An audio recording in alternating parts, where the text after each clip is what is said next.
Hi everyone! I am bringing you our Thursday state book reading video. So today we are going to read a state book for Kansas, Montana, and then a book about Tennessee. I decided to go ahead and do our Tennessee book this time. So we're going to go ahead and get rolling. The Kansas and Tennessee books are a little bit shorter, and then for our Montana book, we're going to have a special guest jump in. So, let's go ahead and get started. We will do Kansas first. And you can see I've got my Kansas sticker up here, and the title of the book is I Am Amelia Earhart. Now, the reason that we are reading an Amelia Earhart book for Kansas is because she was actually born in Kansas. So, we're going to read this book about Amelia Earhart, who is personally one of my favorite people in history to read about. She's a very interesting story. All right, I'm going to take this off. Makes it easier to read. Here we go. I am Amelia Earhart. Ooh, y'all, I forgot. Here's the egg. It's right here where you can see it while I'm reading. Alright, so it's right up there for you. When I was little, people told me that girls should wear dresses and play with dolls. They said we shouldn't have unladylike adventures. I didn't agree. I can kind of feel her. I don't know how I felt about dolls and dresses either. In fact, when I was 7 years old, my sister and I decided to build our own roller coaster in our backyard. We placed 2 planks of wood up against the side of our tool shed. Grandma's not gonna like this. The cab was a wooden packing box with roller skate wheels attached to the bottom. We greased the wood with lard so we'd move super fast. Amelia, are you sure this is a good idea? This isn't a good idea. This is the best idea.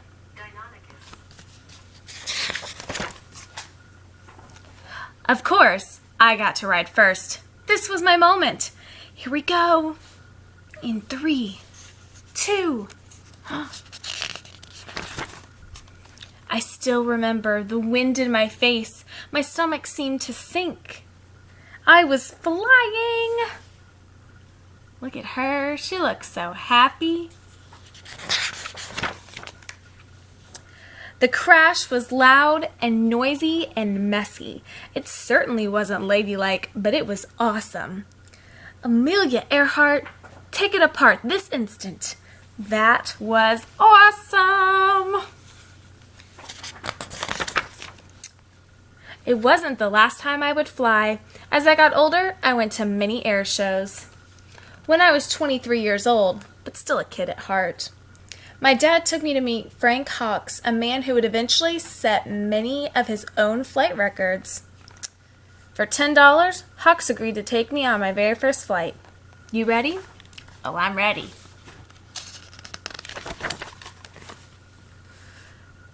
For 10 minutes, we flew through the sky and out over the Pacific Ocean. By the time I was 200 or 300 feet off the ground, I knew one thing.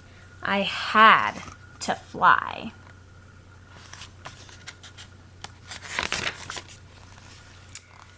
To save for my flying lessons, I worked as a truck driver, which wasn't ladylike either. Oh, look at her. She said, "Move it, Mac." Ooh, a stenographer, which is a fancy schmancy word for someone who writes down what people say. Let's see her typing what he's saying. And even a photographer. Say Snoke. 6 months after I learned to fly, I brought a bright yellow used biplane that I named Canary. Canary is a cool name for a plane, right? This is my instructor, a woman named Nita Snook. That's her real name. But here's my secret. I wasn't a natural. I wasn't the best pilot. I just worked harder than anyone else. That's enough flying for today. No, I can do better. One more flight, just one more flight. She was a hard worker. Most important, like that day on the roller coaster, I dare to do what so many said couldn't be done. A girl flying across the Atlantic? Amelia, you sure this is a good idea? This isn't a good idea. It's the best idea. I became the first woman to fly across the Atlantic Ocean, and then the first woman to fly by myself across the Atlantic. Back then, people took boats to get to Europe, sailing for weeks. Planes were still a new thing. In fact, on the day I took off, one magazine ran an entire article that said women would never be able to fly that far. But I did. To do it, I had to fly for 14 hours and 56 minutes with no rest, no break. Sometimes the sun was so blinding I could barely see where I was going. In the process, I also broke the record for crossing the ocean in the shortest time, doing it faster than any man or woman ever. See, she's flying up there and she's saying, "This is awesome," because she's so excited. Then I broke an altitude record, which is just a fancy schmancy way of saying I went higher than anyone else. How high did I go? About 12 Empire State Buildings straight up, at a time when no woman had ever gone that high. In October 1922, I broke the women's altitude record by rising to 14,000 feet, and in July 1930, I set a speed record of over 181 miles per hour. In my life, I took many flights. Every single time, there was someone who said that I wouldn't be able to do it. Never let anyone stop you. Whatever your dream is, chase it. Work hard for it. You will find it.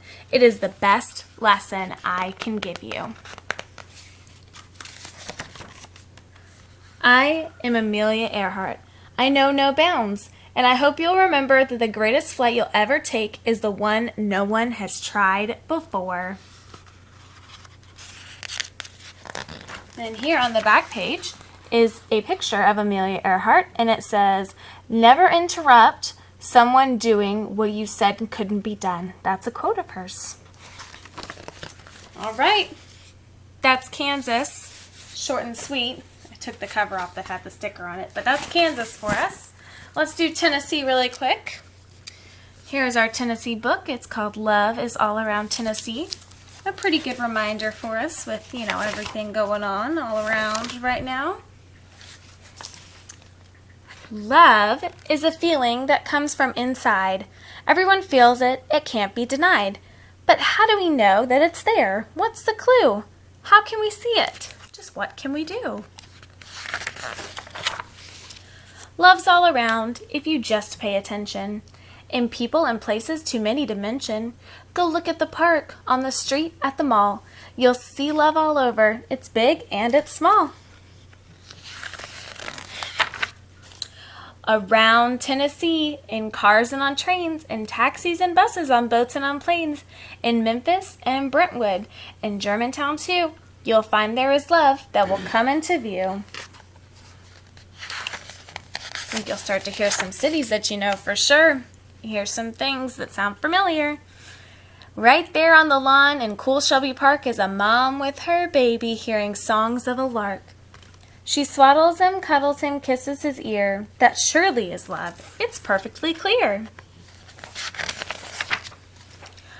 At a store up in Nashville, a girl gets a bear. She squeezes him, squishes him, ruffles his hair.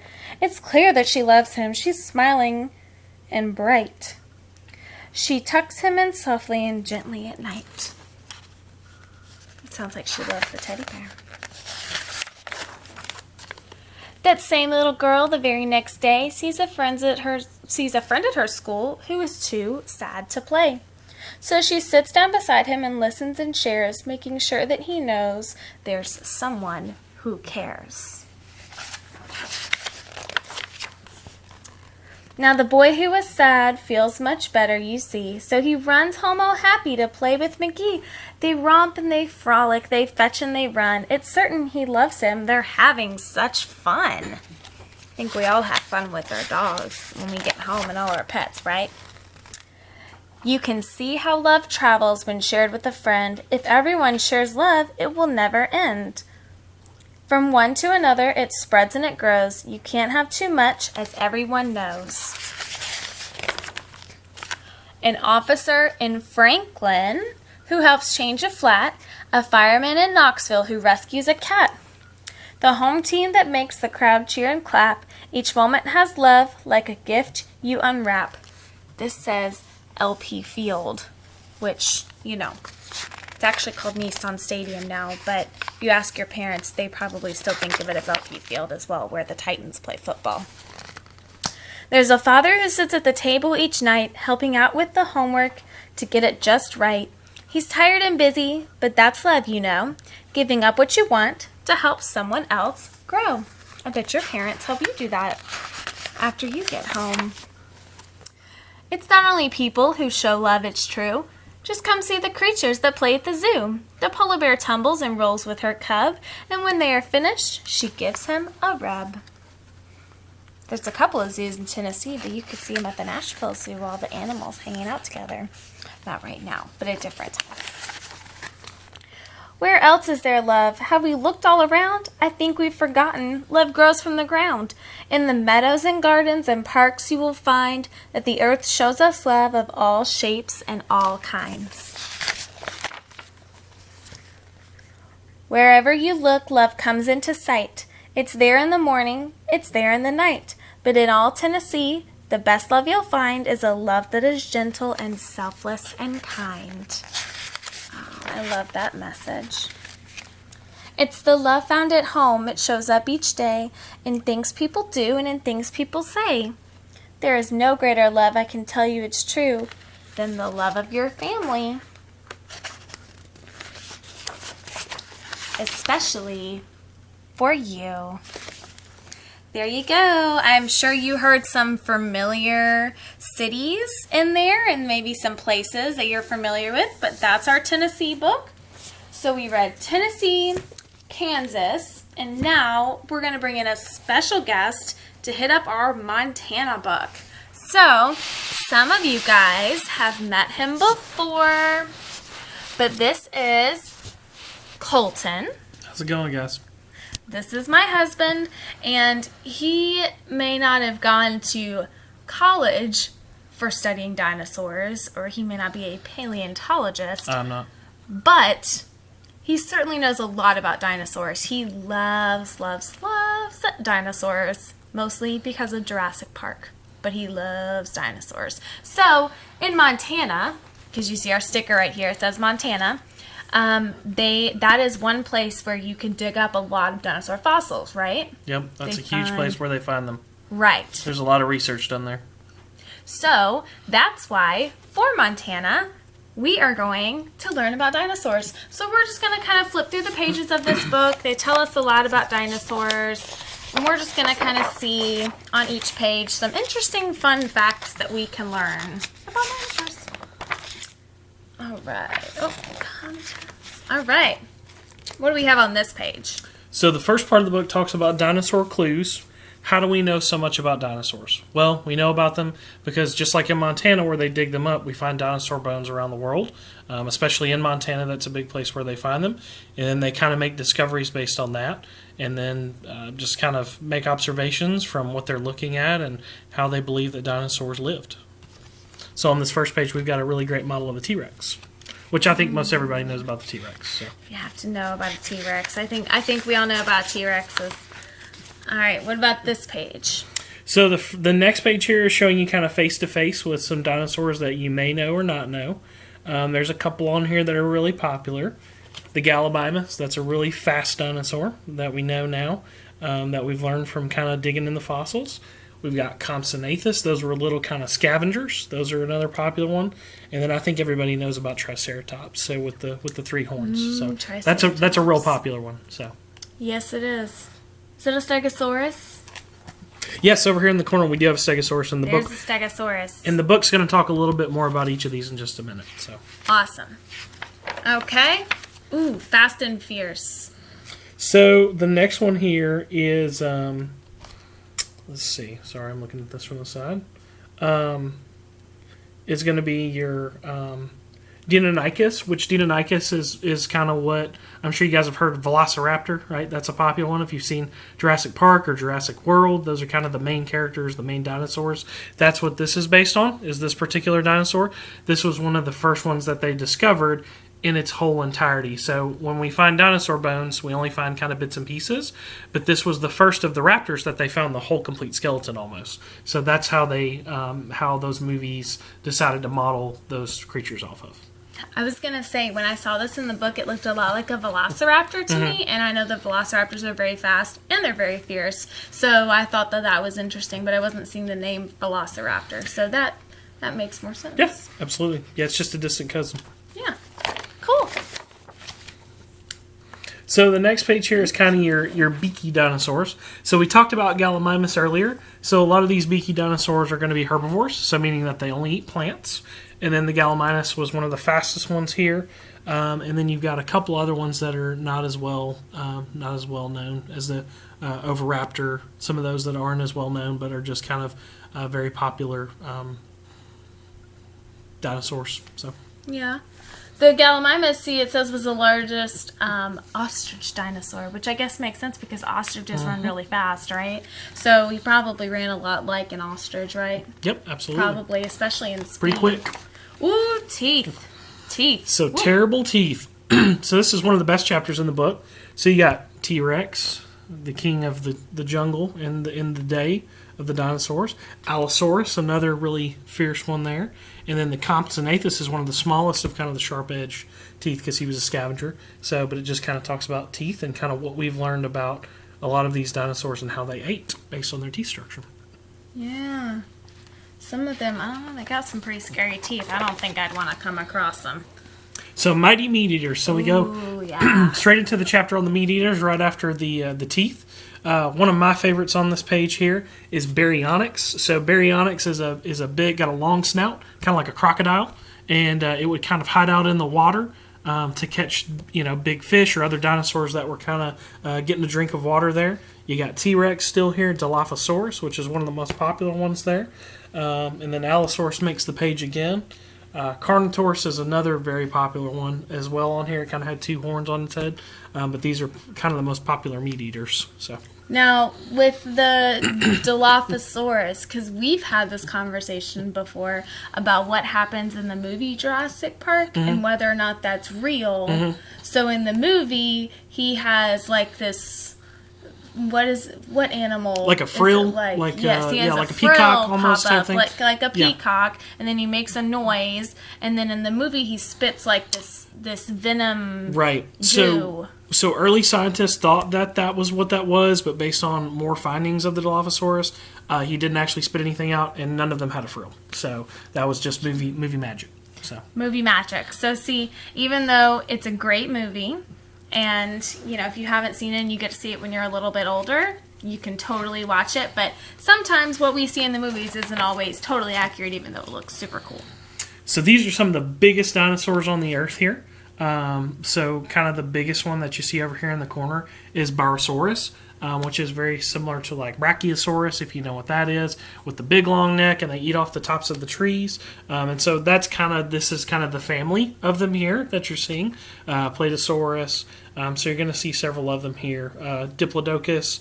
So those are some of the ones that had kind of the thin long necks, thin long tails, but they kind of graced on the trees, some of the bigger herbivores. Awesome. Yeah, those are big dinosaurs. Armored tanks. So these are a lot of fun. So these are the ones that you can't really mess with because they got kind of armor on top. So the most popular one, of course, is Stegosaurus. That's the one that most people know. These big fins here are armor to protect it, and it had sharp bones on the back of its tail to defend itself because, again, it just eats plants, so it's not a meat eater, so it was just more to defend itself. And then you have some dinosaurs kind of in its family. Some of the other ones here, I don't see Ankylosaurus on here, but these are from that family where they have kind of the rigid bones on their backs and the thick plates. And then they also, all of them kind of have this tail that's kind of like a club that they use to defend themselves. So yeah, they use it. You've probably seen some Pokemon do that.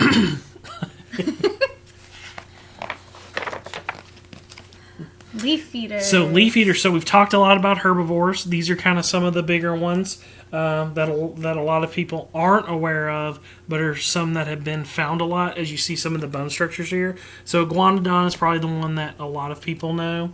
That one's a very popular one that you see a lot, and you see how they've collected some of the bones of it, showing kind of the shape of its beak and its mouth and how it was primarily a plant eater. So, but you got kind of some of its other family in here.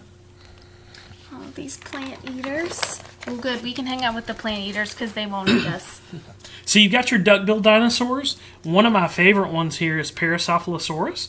So it's got these cool little, kind of these cool little, I guess you would call them like hollow pieces in the back of the beak here. That was because it was believed that they would kind of get below the water to kind of catch fish or get food from there, but also to hide from the enemy. And they could breathe through this back part here. It's kind of debated whether that's what they were for or not. A lot of scientists go back and forth on that. But it's just a really cool thing to think about how dinosaurs are made and how they're a little bit different than some of the creatures that we have today. So Very cool. I didn't know that. Boneheads and horns. So these are boneheads and horns. So the most popular one, of course, is going to be Stegosaurus. Triceratops here. And then the next most popular one here is going to be probably Pachycephalosaurus. So on top of its head, it's basically a big piece of bone. And just like you see like rams or goats kind of battle each other, this dinosaur would line its neck up to the back of its head, and it's almost like a battering ram, so that it could battle other dinosaurs either for dominance in kind of its group, or just to fight off an enemy. So that's a really cool dinosaur as well. So Okay, so now I have to ask: Is this the one that we saw in Jurassic World, the newest one that like got them out of the? It's not Pachycephalosaurus.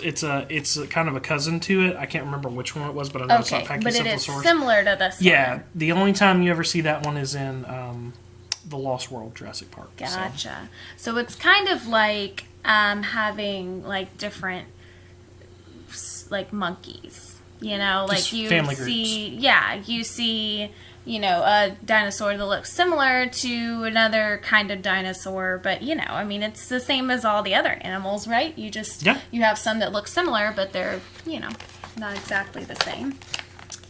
The nursery. So here's kind of the dinosaur nursery, and it's really cool at the bottom. So it's believed that dinosaurs lay eggs, just like a chicken, like something like that. So, and you see kind of all the little tiny dinosaurs here, and how they would have all been together in the nest. So, and then it kind of shows another picture up here of kind of what they think it was like. So, the baby dinosaurs. I was looking at the pictures of the baby dinosaurs. So here's the scale of kind of what they would look like present day. So here's people down here at the bottom. So this would be kind of just your regular height people. Mm-hmm. So if you look at the top here, Barosaurus is going to be the tallest one, of course, because of its neck. So it's going to be close to 88 feet tall, most of them. Tyrannosaurus is going to be right under it at about 40 feet tall. And then you kind of go down the list all the way to your tiny ones like Compies that were 2 feet. Some of them were under 2 feet, is what they believe, based on the bone structures that they found. Gallimimus is 20 feet. Mm-hmm. So a lot of them head to tail were really long as well. So what's the closest one to a human? Oh, to like a human height? Probably going to be... I was just looking at these. This one's 15 feet. That one's 7.5. So that is probably the closest one. So, all the way down there. I mean, look at that tiny one down there, and that's still taller than all of us. And then look at these massive, massive dinosaurs. Is that not crazy? I mean, I think it would be interesting to walk amongst dinosaurs to see how they lived and all of that. But, you know, we don't get to see that. We just get to study it. And when scientists come out with new things, we get to learn more about dinosaurs as we go, right? That's it. Is that the end? That is the end. We just get to look at the scale. Thank you for going through Montana with us. So, guys, let us know what your favorite dinosaurs are. Yes, please. Let us know what I'd like to know. favorite dinosaurs are. Maybe you can draw us a picture of your favorite dinosaur. That's super awesome.